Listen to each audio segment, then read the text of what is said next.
mga kung di pamitan ang pagpuyo diha sa balay sa Ginoo.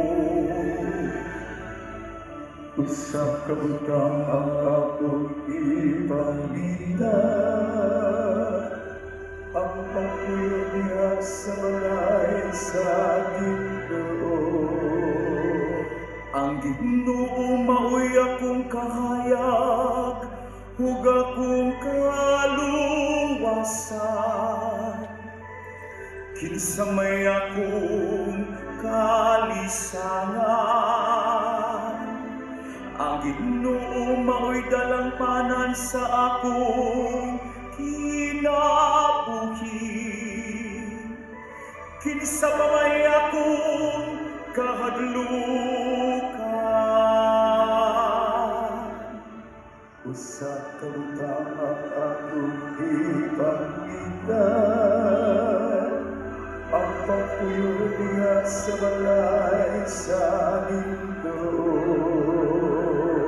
Usa ka butang ang akong gipangayo sa Ginoo. Kini mao ang akong gipangitan, ang pagpuyo diha sa balay sa Ginoo.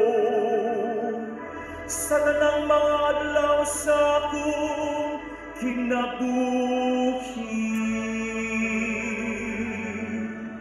Usa ka butang ang akong ipamitan ang pagpuyo diha sa balay sa Ginoo. Itubuhan ko nga makakita ako sa kaayo sa Ginoo. Diha sa yuta sa mga buhi, paaputa sa walay kahadlok ang Ginoo. Pagmalikon sa kasing-kasing o paabuta ang Ginoo. Usa ka butang ang akong gipangitan